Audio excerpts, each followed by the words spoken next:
Challenge at St. Petersburg, Florida marks the final round of the first half of the Camel Supercross Series.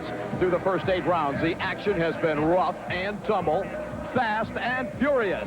As the series heads into the home stretch, though, beginning here at St. Pete, predictions are it's going to get rougher, faster, and even more ferocious. Stay tuned, and you'll see why.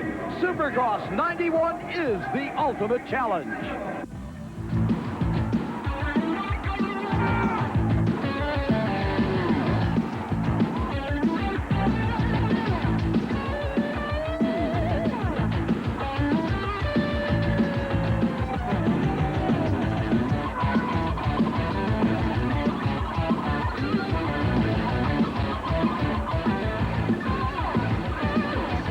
Supertrax presents Supercross 91, the ultimate challenge.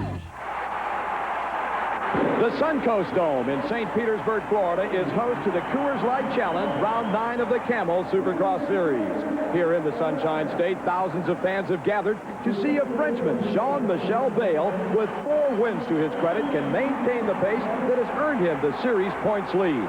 His closest challenger, Honda teammate and defending Supercross champion, just 7 points off the pace, Jeff Stanton from Sherwood, Michigan. Hello, everyone. I'm Larry Myers. Welcome to St. Petersburg, Florida, and Supercross 91, the ultimate challenge. Jean-Michel Bayle and Jeff Stanton have dominated this series. No two ways about that. If you're a member of the Honda camp, I would have to think that, well, that's kind of a blessing, and it would make you very happy. However, there is some concern in the Honda camp. As the season starts to wind down, will Bayle and will Stanton start to challenge each other? The danger there is they will do that, and they could end up taking one or the other one out of competition, possibly both of them. We'll have to watch that as the series develops. Meanwhile, here in St. Petersburg, to help me call the action, she'll be doing it all from trackside, is Wendy Walsh. Wendy? Thanks, Larry, but you know, I think you're overlooking something, namely about a half dozen riders who told me earlier that they've got plans for the checkers tonight. Team Kawasaki is hot, and Damon Bradshaw says he's overdue for his next win. Let's get to the action, Larry. Supercross action coming your way. We'll be running the challenge. I'm Larry Myers. We're in Florida's Suncoast Dome in St. Petersburg, Florida. The 125cc main event is just about to get underway. The 125 riders are taking a final look at the track. They call it their warm-up lap. It's just a chance to see if anything has changed since they saw it in practice. Here are the standings going into this main event. Brian Swink on top, followed by Talon Bolden, Doug Henry, Jeremy Buell, Eric McClear. Now let's take a look at the track that they'll be riding on as this 125 main event is just about to get underway. The straightaway, a long starting straightaway, followed by some jumps, a sharp left-hander, some more jumps, a lot of whoop-de-doos, and a rather unique feature about the track is a big sand pit right about in the middle. A lot of aerial acrobatics we expect to see tonight, as there are several double and triple jumps that will launch the riders a full 70 feet into the air. All in all, it is a very rough, a very demanding, and a very technical type of racetrack. It should provide all night long with a combination of whoops, jumps, and the sand pit. Tremendous race action for not only the 125, but of course on into the 250cc main that will follow a little bit later this evening. The 125cc main event set to get underway in Florida's Suncoast Dome. Now, we've referred to this 125 class on a time or two as being the Farm League, the junior system of Supercross. It's what develops the stars in the Camel Pro 250 class. But the only thing junior is their age. Their ability is top-notch, top drawer, and so is the racing. You'll get a taste of that as this 125 main, the gate is dropped and is underway. They're headed down a long straightaway to corner number 1, and it's rider number 36, Grayson Goodman, the Texan. He won his heat race, but Goodman already shoved to the back of the pack. He drops back about 4 positions, and Mike Brown is the leader, number 483 out of Gray, Tennessee. Brown and the Honda going at it, and there's a rider that almost lost it. That was 967. That was Montero. As Montero comes down off the top of that big, long triple jump, he had the front end way up in the air and almost paid the price. A tough way to go in the early going of this one. That's going to unnerve him, and indeed, he's already been passed from that number 2 position. He's dropped back to the number 3 spot. Mike Brown, a rider of considerable talent, out front all alone in this one. He's going to have company before it's over. You can put that in the bank. Eric McClear, number 46, I believe, has moved into that number 2 spot now. He's being chased by number 25, Jeremy Buell. Buell from the Pete Antifreeze Team Honda effort. Whoa! Rider number 38. 37, correct that. Ryan Hughes, rather, getting into the fray on this one. Now, there's Goodman, rider number 36. We have got all of these youngsters, and here comes Buell charging, number 25. In the early going of this 125 main, I say you need a calculator, you need a computer, you need everything you've got in order to keep them sorted out. They are swapping positions like you wouldn't believe. It's Mike Brown, though, out in front, and Talon Bolin, number 19, is on the move. Bolin is currently setting in the number 2 position in the standings. Now, our point series leader, after 4 125 main events, and he's won 3 of them, is Brian Swank. Swank's still working his way through the pack.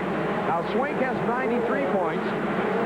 Bolin, running in the number 2 position, has 70. So he needs a few good races under his belt, and he needs to have Swank finish back in the pack in order to do some damage in this series points league. Brown out front, running in the number 2 position. Grayson Goodman, rider number 36.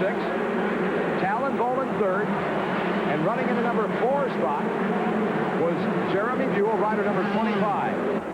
Now, Jeremy Buell and, well, there are several others out here in this 125 class. They all have the potential to become champions in Supercross. That's the subject of this week's Man and Machine. Here's Wendy. What does it take to become a Supercross winner? What specific elements fall into play the moment a champion is made? Is it mental preparation, physical practice, or just plain luck? Today we talk to some of the people whose job it is to know. For sure, the rider has to be mentally prepared. He has to have confidence in his motorcycle that he's riding that evening. He has to feel comfortable on the track. Ride really hard and consistent. It takes a lot of luck, and it takes the opportunity. So when the opportunity presents itself, you need to have the luck to go with it in the preparation. You know, we have riders that follow their biorhythms and all kinds of crazy things like that, but obviously their preparation over the winter and their mental and physical attitude prior to each individual race, and then I think on top of that, a big element of luck. It's all in the preparation and how much work you put in throughout the week, and if you're ready.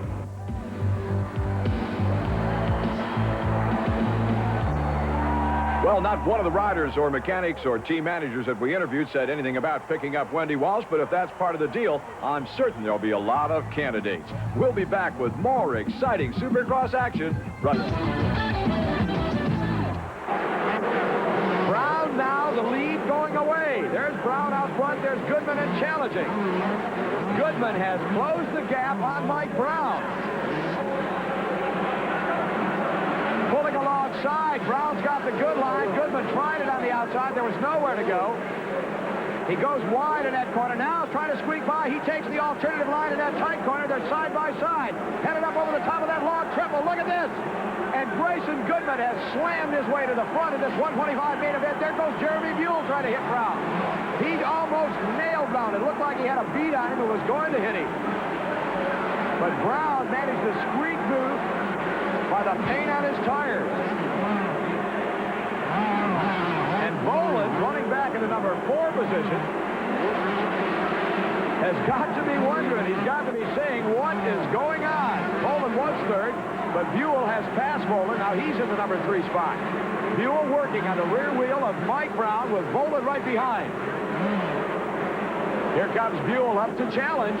Brown took a quick look over his shoulder. All he saw was that blue and white Honda. Buell goes to the inside, makes the pass. Now Jeremy Buell of New London, Ohio, has taken over the number 2 position. Brown dropping all the way back to 3rd. You've got to wonder if there is some kind of problem with Brown's motorcycle or with himself. He took the lead and was actually pulling away from the rest of the field, but gradually they caught up with him. First Goodman passed, then Buell passed, and now Brown is dropping further back off the pace.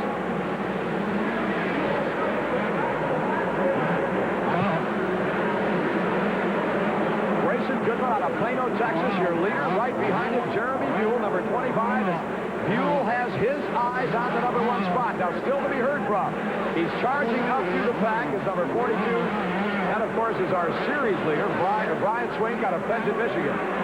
Right now, though, the eyes of the crowd and the action are up front as Jeremy Buell is going to school on Grayson Goodman's lines. Goodman is picking out the best places on the racetrack. It's where he thinks he can go the fastest and also where he can keep Buell behind him. But the danger here is Buell has gone to school and has learned all of the good places to pass. If Buell has been watching, he knows exactly where Goodman will go wide, and then Buell will try to go low and possibly come up underneath him and put the block pass on. Now, it could happen in that corner, but Buell is going to have to drive to the inside. It's an excellent opportunity for that block pass move to happen. Buell would have to get to the inside and carry Goodman right up to the wall. Now, here's the battle now for the number 3 position as Brian Swink and Boland have fought and passed Mike Brown. Brown continues to fade. These two riders are fighting for third. So Swink has moved from 16th place all the way up to 4th. And look at that. He triples by. He just cranked it on, tripled by Talon Boland and looked down at him while he was in the air. I don't think Boland liked that. Boland came back and tried to ram him into the wall, try to block pass, but it didn't work. And all Boland got for his troubles was set back about 10-15 bike lengths as Brian Swink now, number 42, has clearly moved all alone into the number 3 position. Grayson Goodman continues to hold down that number 1 spot. Plano, Texas has got to be jumping tonight. Goodman and Buell, they put on a battle through the last several laps in this one. Excellent motocross on the part of both riders. And now Buell drawing alongside to the inside. And Buell puts the block pass on. Here comes Goodman right back, but Buell comes out of that one with the number 1 position. Jeremy Buell out of London, Ohio, has taken over the number 1 spot. An excellent move. I don't think that Grayson Goodman even knew that Buell was back there. He knew he was there, obviously. I shouldn't say didn't know he was back there. What I mean to say is he didn't know that he was that close, and he had not tried any kind of a pass maneuver in that particular part of the track. So it was a big stride. Let's go back and take another look, and you'll see what I mean. Now, Buell is sneaking up on the inside. He's not been in that position all night. Grayson Goodman looked to his left, but by then it was too late. There was nowhere to go, and Buell just took him all the way to the wall. Goodman had to hit the brakes just slightly. That's all the advantage that Jeremy Buell needed. Here it is from another angle. Taking to the inside of the track, and there you saw Goodman look over it. What he was saying was, what in the heck are you doing there? That was not the fast line of the track, but that's what he was doing there. He was taking Goodman to the wall, and Goodman had no choice. An outstanding ride being turned in by several of the competitors on the field, particularly this young man, Jeremy Buell. This will be his first victory in this 125 class. This time around, he's going to collect that white flag, signifying 1 lap remaining. The starter standing atop that finish line jump is set to give it to him, and Buell is going through that vicious set of whoop-de-doos. He'll have to do that one more time. There's the white flag. Buell has got to be saying, where was it? Where has it been these last few laps? I want this race over. His first Supercross victory. He's going to claim it here in the inaugural Supercross event at Florida's Suncoast Dome. What better way to do it? On that peak antifreeze team, there are several just outstanding riders. Brian Swink has been the dominating force so far. He, of course, is one of them. But now it would appear that Jeremy Buell is emerging to do his part for the Team Honda Peak Antifreeze Pro Circuit effort. Number 25, circulating the track for the final time today. The only thing he needs to be concerned about at this point is lap riders. He needs to keep them out of his way. He wants to be absolutely certain that he does not get near them, that he does not get anywhere close to them. He doesn't want to rub elbows with them. He wants to keep the bike upright, and Buell is now taking it easy. He looked behind him. He saw Goodman. Knows he has this one in the bag. Got to keep it upright, and look at, he's really relaxing through that set of moves. Here he comes, Jeremy Buell, to take the checkered flag. A happy Jeremy Buell, pumping that fist up in the air. So his first victory. Talk about pumped, you bet he is. His first victory of the 1991 125 Supercross season. Let's go down to Wendy Walsh and see what Jeremy Buell had to say about that winning effort. Wendy? Thanks, Larry. Jeremy, this is your first Supercross victory of the season, and it was a hard-fought battle against Grayson Goodman. What happened to turn it around for you? I don't know. I just caught a second win there at the end and passed him. He was riding really well. Had some bad luck tonight, earlier, and I'm just great. I'm just so glad I ever pulled it together tonight. I don't know what to say. I love these Tampa fans, and this is great. I think your Tampa fans love you, too. Back to you, Larry. So Jeremy Buell wins his first ever Supercross, followed by Grayson Goodman, Brian Swink, Ryan Hughes, and Mike Brown. And what an exciting event it was here in Tampa, St. Pete. Here are the standings. Brian Swink on top, followed by Buell, Talon, Bolin, Doug Henry, and Grayson Goodman. We'll be back with more Supercross right after this. 9 of the Camel Supercross Series, I'm Larry Myers. We're in St. Petersburg, Florida, at the Florida Suncoast Dome. The 250 main about set to go. Here's Wendy Walsh to tell us how the riders got into the main. Larry, here's how the field of 20 riders make it into the main event. We start with a pair of heat races. From the heats, the top 4 finishers transfer directly to the main. Then comes a pair of semifinals. The top 5 from each of the semis go into the main. Now, for those riders who are still not in the main event, we have a last chance qualifier. From that, only 2 riders go into the main event. Well, thank you very much, Wendy Walsh. We'll only add to that as we go back and take a look at some of the heat race competition held earlier today. That heat races are 8 laps long. Semifinals and the last chance qualifier are 6-lap events. And, of course, the main event is 20 laps long. In heat race number 1, it was Jeff Stanton, Jeff Ward, Damon Bradshaw, and a host of other very, very good riders. It looked good for Ward for a second coming out of the middle of the pack, but it was Jeff Stanton, rider number 1, the defending Supercross champ, that stole the whole shot. He was followed by Ron Tishner, the local favorite from Palm Harbor, Florida. Then came Ward, and behind Jeff Ward, rider number 11, Damon Bradshaw. Now, don't forget, the top 4 riders will move into the main event, but getting 4th is not what it's all about in heat race competition. You want to finish just as high as you possibly can. The better your finish, the better pick on the starting gate, and there's also a shot as Jeff Ward blasts by Ron Tishner to take over the number 2 position. A shot at picking up some extra Coors dollars. We'll get into that in just a second. Now let's take a look at some of the heat race action.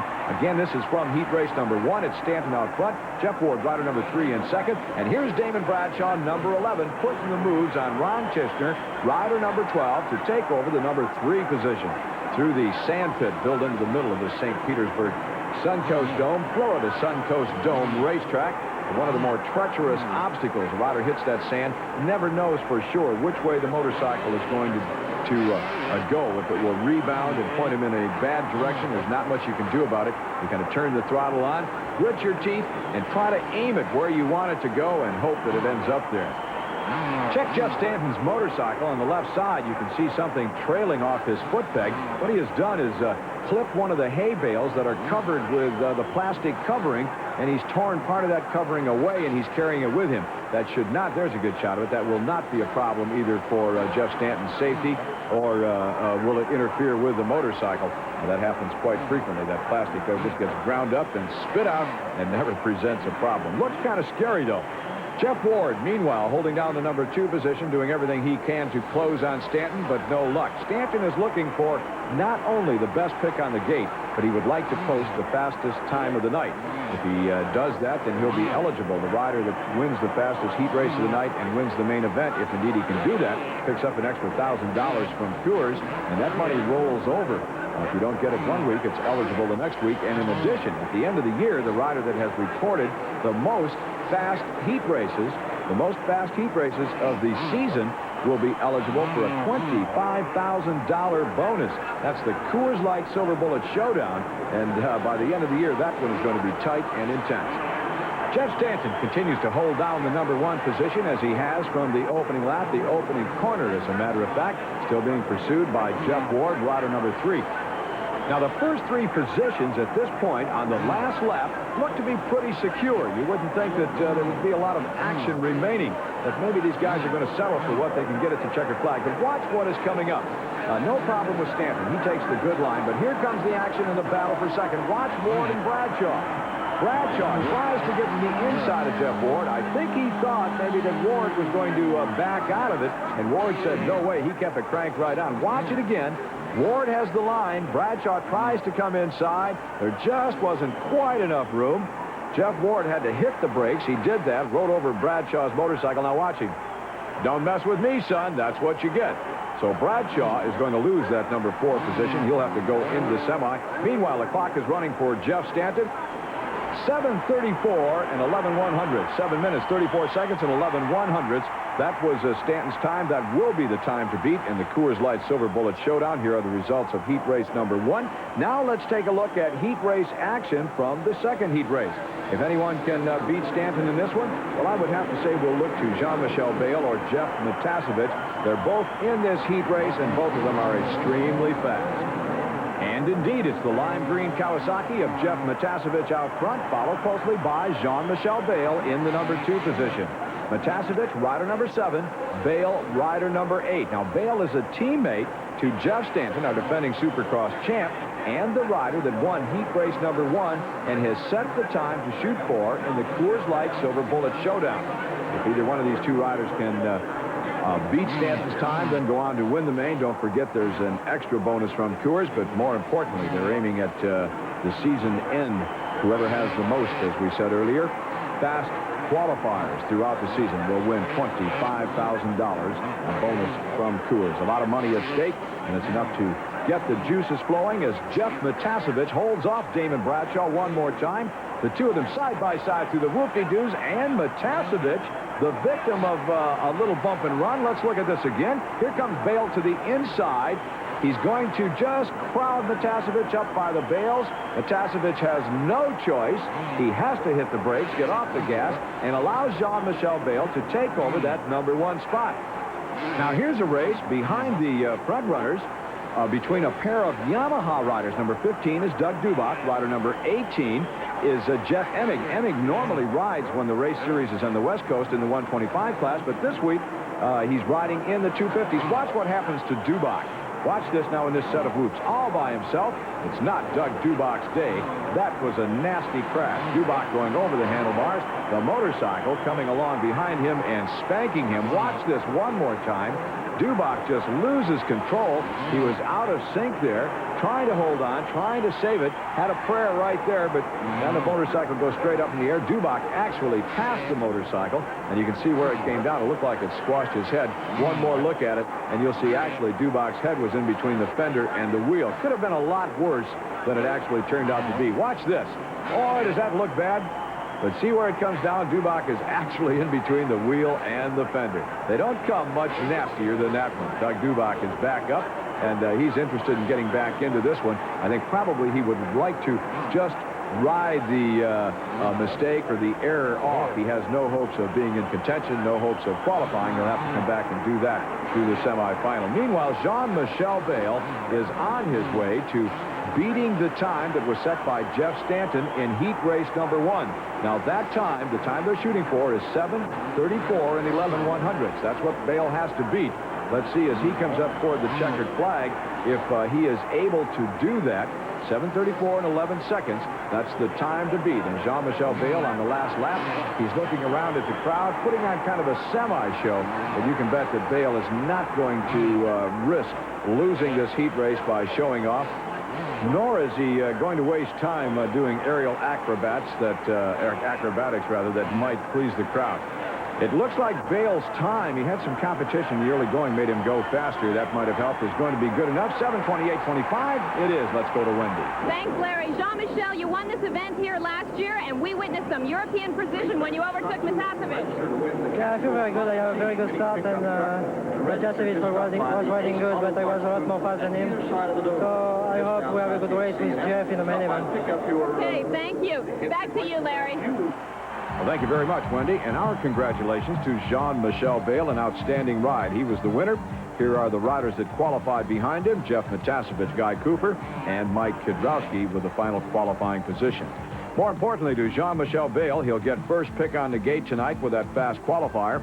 Plus, he is the winner of the Coors Light Silver Bullet Showdown. Now, if he can accumulate more of those awards over the period of a season than any other rider, then he will walk out with $25,000 worth of Coors Light money. Right now, Jeff Matasevich has 3, Jeff Stanton has 3, and Jean-Michel Bayle, with his win tonight, his fast time tonight, has 2. 9 events to go in the series. This one will go down to the wire, this battle for the 25 grand, and we'll be back with a main event after this. Welcome back to Supercross 91, the ultimate challenge. We're in Florida, the Suncoast Dome. Joining me in the booth, and unfortunately joining me, I guess I should add, because normally you would find him down there on the starting line as this 250cc main event is about to get underway. Mike LaRocco, Team Suzuki. Mike, the bikes are in the parade lap. This main is about to get underway, and it's going to get underway without you. What happened? Well, yesterday in practice, I had misfortune when I was approaching the finish line jump.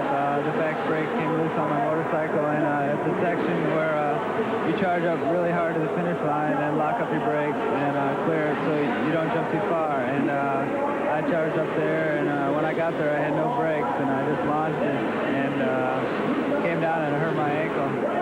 The ankle, that's only part of Mike's problems. Earlier in the year, you missed races, Mike, because of a wrist injury. It's not been a good year for you, but maybe this is the end of it. Maybe next week we'll see you in Pontiac, and hopefully everything is going to be all cleared up, and you'll be able to give it 100%. Yeah, I can't see things getting any worse, so maybe I can turn things around here and work on Pontiac next week. Well, Mike has agreed to sit with us throughout this 250cc main event. The parade lap just about over. Let's go down to the starting line and see what's in store. Well, most of the riders have returned to the starting gate area. They'll be raising that gate momentarily and then dropping again to get this event underway. We have enough time, though, to look at the standings, and we'll go back to Phoenix, Arizona, the site of last week's race, and catch you up on the action there. Here are the standings. It's Bayle on top. He's had 4 wins, Stanton 3, Damon Bradshaw 1. Then the top 5 are rounded out with Kedrowski and Matasevich. The stars of the Camel Supercross Series were greeted at round 8 in Phoenix, Arizona with unseasonably cold and wet weather. The less than ideal conditions, though, did not in the least hamper the hard-charging style of defending Supercross champ Jeff Stanton. The Team Honda ace pulled the whole shot and led the first 18 laps of the 20-lap main event. Behind Stanton, Kawasaki's Jeff Ward, who has won the Supercross title 2 times in his career, he gave chase in the early going but gradually fell off the pace. Meanwhile, series points leader Jean-Michel Bayle was turning in the outstanding ride of the day. The Frenchman did not get a good start. To make matters worse, he fell in the opening laps. From that point, though, the race belonged to Bayle. On the run at Phoenix track, Bayle charged through the pack and moved to Stanton's rear wheel. Stanton tried to pick up the pace, but Bayle was fired up. In his earlier run through the pack, Bayle had found every passing line on the track and used them all on Stanton. With this pass, his efforts paid off, and Bayle took the lead. The Frenchman later stated it was his best effort of the season. Stanton finished second, Jeff Ward third, Mike Fisher fourth, with Mike Kedrowski fifth. Well, that's the way it went at Tempe, Arizona, in Sun Devil Stadium. Tonight, we're in Florida's Suncoast Dome, St. Petersburg, Florida, for round 9. Looking for a favorite? How about Jean-Michel Bayle, the Frenchman? He's won 4 times already this season. Or Jeff Matasevich, one of the young Chargers, one of the brash young Lions, looking for his first win, but capable of getting it anywhere. Jeff Stanton has won 3 times this year. For the past 2 seasons, he has won the Camel Supercross Championship. Jeff Ward, the elder statesman, 29 years of age. Don't count Ward out of any race that you might get into. And Damon Bradshaw, he's certainly a crowd pleaser wherever he goes. One of them should take it all. And in fact, Mike, they are all on the line. This 250 main is just about set to get underway. You've been in this situation many times as the referee is scanning the start line, riders putting on their goggles. What is going through their minds? I would have to say they're concentrating on real hard to be the first one into that first corner and get out ahead of the rest of the pack. Pole shots, of course, extremely important in Supercross. You can't overemphasize that. I can't emphasize it enough. The guy that's out front has a chance to make the proverbial hay while the sun shines. Behind him, possibly his competitors being tied up in traffic. They're concerned with who's passing who. They've got to get out of this guy's way, protecting their line over here, trying to make a pass. But the guy out front has nothing but clear track ahead. Here we go. This one about to get set in. It is set, and it's underway. Gate drop, and from the outside comes Jeff Stanton. No, Damon Bradshaw. Rider number 11 out of Charlotte, North Carolina, followed by Stanton. In the number 2 position, cars of Jeff Ward. Jeff Matasevich right beside him. But Bradshaw stole the whole shot in this one. Headed down toward lap number 1 to put this one in the book, and Bradshaw absolutely stole it. I don't know where he came from, Mike. I really thought that whole shot belonged to Stanton. Yeah, Damon was lined up about the middle of the start, and as far as coming to the first corner, he had the rider goes down. The rider down, that's Jeff Matasevich. He got tangled up in that early going. You know, that's what we talked about. You had to be concerned about the riders in front of you, behind you, and Matasevich was trying to think probably of 3, 4 different things at once, paid the price. He's out of the contention in this one. He's going to be well back in the pack. Meanwhile, Bradshaw is just making, hey, let's take another look at what happened to Matasevich. Maybe you can pick it out for me. Looks like Jeff went in past Bale, and he wasn't really paying attention to where he was going, and slid into the outside of that berm. He just ran the front wheel right up to the side of it. I don't know, maybe he thought that Bale was going to be there and he was going to hit him and stop him. Who knows? Meanwhile, Damon Bradshaw, we started to talk about the start he got, and I interrupted you there, Mike. Go ahead and finish that thought. Where did he come from? He was towards the middle of the outside, and it set him up better for the corner, and he just kept the gas on a little longer, and that's what put him out on top. Well, if you've just tuned in, you're watching Round 9 of the Camel Supercross Series from the Suncoast Dome in Florida. That's Jean-Michel Bale passing the defending champ, almost passing. Let's see if he gets the job done. Bale is number 8, the defending champ. Jeff Stanton is number 1. Bale has been the hottest rider on the circuit, and Bale takes over the number 2 position. Jean-Michel Bale, he is unbelievable. Easily the smoothest rider on the circuit. In fact, probably, I would have to think, Mike LaRocco, you correct me if I'm wrong, but he probably is technically the best rider in the world today. Yeah, he uses his head a lot. He's out there riding a smart race every time he's out there, and picks a lot of good lines, which helps him out a lot. I would agree with that, Mike. Now, earlier we took a closer look at Jean-Michel Bale. Here's Wendy Walsh. Jean-Michel Bale, 2-time world champion from Manosque, France. 4 Supercross victories this season in just 8 rounds. Take a good look, folks. Most riders only get to see the Frenchman from behind. When I come 2 years ago, you know, I was French, so everybody wanted to beat me because I was world champion, and everybody wanted to prove they can beat a world champion. Jean-Michel being from France, it took us a little while to establish a communication. It's just that extra little challenge that makes it interesting. I'm relaxed, you know. When I start the race, I just want to ride because, you know, I like to ride and not for win. And if I ride fast, it's because I ride, you know, just for the fun and not for try to win the race. Jean-Michel has joie de vivre, lust for life. He maintains a sense of humor and doesn't let the pressure of competition affect his carefree manner, even though he's challenging current #1 plate holder teammate Jeff Stanton for the championship. The competition on the track is of course, very intense, but off the track, you know, I talk to him and you know, we're friends. Side by side, Jeff Stanton, the defending champion, Jean-Michel Bale. Now traffic.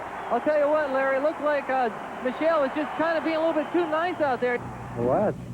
Bale, if he wins the championship, plans to defend his position for 1 year and then move along. I don't want, you know, to ride for 10 years for the same sport. I prefer to change and try to do something different. It's my dream. I come in US for try to be champion, so I just want to be champion one time, so I hope it's going to be the Supercross.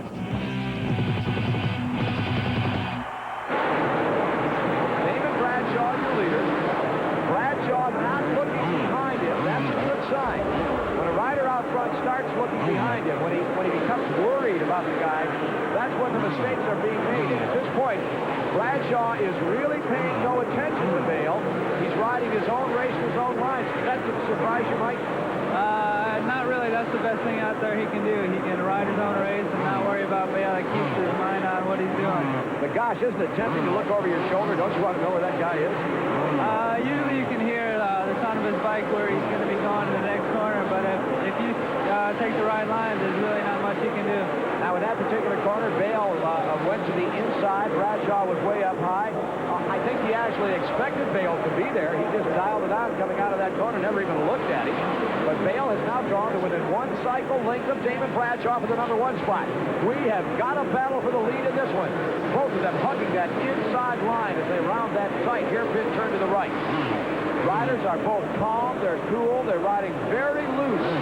Neither rider is stretching it. I think that both Bradshaw and Bale at this point have a little bit left. If Bale makes the pass, I will not be surprised to see Bradshaw come right back and try to repass within a corner or two. That's Bradshaw's style.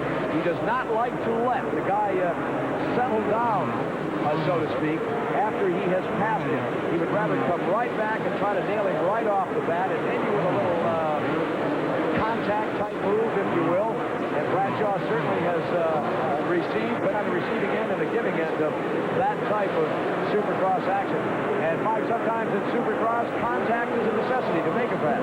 Yeah, sometimes both riders use the same line, and there's no other way to get around them unless you move them out of the way. Well, we're going to get out of the way for just a few seconds, but we'll be right back with more exciting Supercross action. Now Bale goes to the outside. Here comes that move again. He'll cut to the inside. Bradshaw's going wide. He cuts across, takes the line away from Jean-Michel Bale. Each move that he makes, each move that both riders make, very cool, cold, calculating. Here comes through the sand pit. Now, this is a new one. He's showing him a wheel someplace that he's not done before. He's not been up that close in that particular point. What is he trying to do, Mike? I think maybe he's trying to find someplace to pass. Maybe not this lap, but maybe the next lap. Sometimes you got to look a lap and ahead and maybe just make one place on the track a lap to pass. There, Bradshaw looked over his shoulder, and look at that. Now they're side by side. Bradshaw looked back to see where Bale was. And when he looked back, Bale made a move. He made the pass momentarily. Bradshaw got it back. Now Bale squirts to the inside. It's known as pressure, folks. It is pressure riding on the part of both riders. Now the good line belongs to Bale if he can get there fast enough. Is he going to? No! David Bradshaw squeaked out in front. I thought that Bale with that low line and having the lead would take him right out to the wall, Mike, and make the pass. But no, he slacked. Oh, and there's a break. Look at that. That's a break. Fallen rider, David Bradshaw, had to go over the top of that motorcycle. Bale saw him quickly, was able to squirt to the inside, and Bale made the pass, and now we'll see what David Bradshaw is made of. Unbelievable situation. I'm not sure who that was on the ground. One of the Kawasaki team riders. Let's go back, Mike, and take a look, and we'll show everyone out there at TV Land just exactly what did happen. Here it is. Now watch. David Bradshaw in front, and watch what happens. The rider goes down. The rider went down exactly, I mean, he wasn't 6 foot in front of them, Mike. There was nothing Bradshaw could do. Yeah, that was a good break for Bale's car because this track's kind of hard to pass. And look at this. Wondered what happened to Jeff Stanton. Stanton is now putting the pressure on. Stanton has picked up his pace, and he's moved to the rear wheel of Bradshaw. Now, Bradshaw dropping back slightly from our leader, Jean-Michel Bale. Bale has already opened up a rather sizable margin. The battle now for the number 2 position, Jeff Stanton and David Bradshaw. Stanton has picked up the pace, and I don't know if it was all Stanton or part of it was Bradshaw slowing down, but in any event, Stanton has put himself in position to pass one of his rivals in this Supercross series. Most certainly, he'd rather pass, I think, a Yamaha guy than another Honda guy. Stanton on the Honda, Bradshaw on the Yamaha. Charlotte, North Carolina, that's Damon's hometown, rider number 11. Damon knows that Stanton's back there. One of the things to think about here, Mike, and you maybe can shed some light on this, but when a rider starts to pick some lines and probe at the guy in front of him, he's kind of putting some pressure on. Does that do anything to the guy in front? Well, it's a lot easier to be behind than in front when... oh, and Bradshaw, excuse me, almost come unglued. Now he's got a problem. Bradshaw pulling off the racetrack. Let's take a look, and maybe you can see, watching now, coming around this corner. Mike, see what you can see. Comes up over the top of that jump. Oh, look at that. Unbelievable. What happened? It looked to me like his bike wouldn't shift, or maybe something with the transmission, and he couldn't grab another gear. Wow. He comes out a spectacular save on the part of David Bradshaw to even hold on to that thing. But, of course, it's all to no avail. He was in 3rd place in standings. Of course, that's going to go bye-bye in this one. And that could very well seal his fate in this Supercross series unless he gets some help from both Jean-Michel Bale, our series leader, and on his way right now, cruising to win number 5 unless something drastic happens in this one. It's Jeff Stanton, who is well back, running in the number 2 position. 3 laps remaining in this one. We've got a race going for that number 2 position, although Mike Kedrowski has a long way to go if he's going to claim it in the final 2 or 3 laps here at Florida's Suncoast Dome. Kedrowski had come from off the pace to pass several riders to move into that number 3 spot, and I'm not sure that this might be the first visit to the winner's circle that Kedrowski has made this year. Bale out front, Jeff Stanton in second. That's become a familiar fixture on the Supercross circuit the past several weeks. This will be, if he keeps it upright, for 2 more laps. Bale's 5th win of the season. Jeff Stanton has won 3 times. And the 9th victory, of course, going to David Bradshaw in Atlanta, Georgia. So that makes up the 9 victories that will have been won, counting the one that is currently underway here in St. Pete. And it marks the final race of the first half of the Supercross season. I believe St. Pete will be headed up. There's the white flag, 1 lap remaining. We'll be headed up to Pontiac, Michigan for round 10. And we will be looking at 9 more races to go in the Supercross series. 1 lap remaining, and Kedrowski has again closed the gap slightly. Jeff Stanton in second takes the white flag, and behind him comes number 4, Mike Kedrowski. 1 lap to go. If you're Kedrowski, it's going to be a short lap. Probably if you're Stanton, you'd like to get it over with and go home, wouldn't you say, Mike? And for him, it's going to be an eternity out there. What goes through a rider's mind when he's on that last lap? Well, depending, if I was in Stan's position, I'd want to get the race over with and cross that checkered flag. If I was in Kedrowski, I'd do the best I can to get Stan.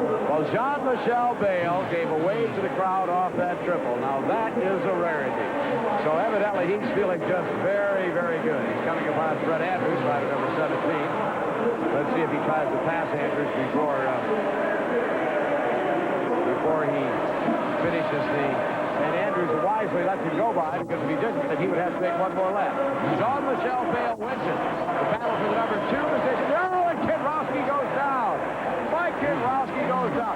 It looked to me like maybe he had an idea and he was too far off the pace to do it. I think he was going to try a block pass there. I think he wanted to run it in really deep and maybe take Stanton all the way out to the wall. But he was just a little too far back to do it. And coming around that corner, and let's take a look at that spill, Mike. We're going to watch it again and see what happens. But I think he just kind of drove it in a little bit on the hard side. Now watch him as he comes around and see if you agree with me. Here he comes. Yeah, he was just going a little bit too hard, and he was too far back to get the job done. Well, in any event, he provided some excitement at the finish of this one. Now, to find out just how they did finish, let's go to Wendy Walsh. In first place, Honda's Jean-Michel Bale, followed by teammate Jeff Stanton, Kawasaki's Mike Kedrowski, and Jeff Ward. And in 5th place, Suzuki's veteran Guy Cooper. Stay tuned as Supercross 91, the Ultimate Challenge, continues. Welcome back. Jean-Michel Bale has wrapped up the 250cc main event, and Jean-Michel is standing by with Wendy Walsh. Thanks, Larry. Jean-Michel, you remain the points leader in the series, but not without a dogfight from Damon Bradshaw. Yeah, it was a nice race. I think we make a good show tonight. I'm very happy because I won the faster heat and I won the men, so I take the course extra award, so I'm very happy tonight. Well, thank you. So are we. Well, that's it for me from St. Pete's until next week in Pontiac, Michigan. Back to you, Larry. Well, thank you very much, Wendy, and our congratulations go out to Jean-Michel Bale, who strengthened his hold on the number 1 position in the standings.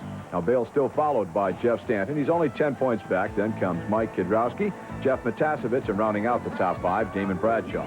We'll have our closing comments in just a second, but let's take a look at some of the closing ceremony and the champagne shaking.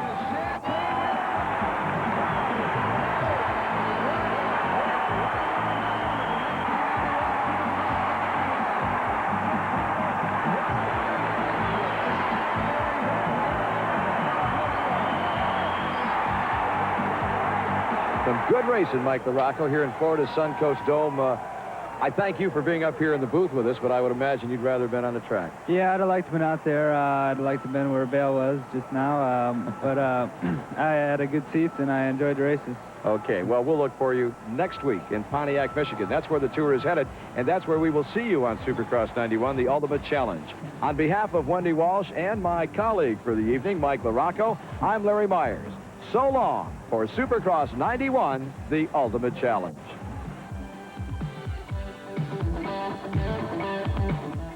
Tomorrow afternoon on California 9, it's Raiders preseason football action. The Raiders take on the San Francisco 49ers tomorrow afternoon at 5.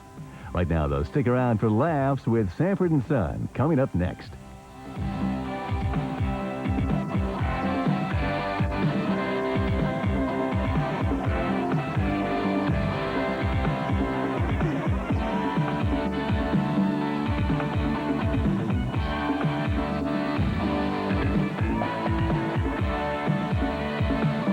Jump, and he's being watched carefully by Jeff Matasevich. Now watch this.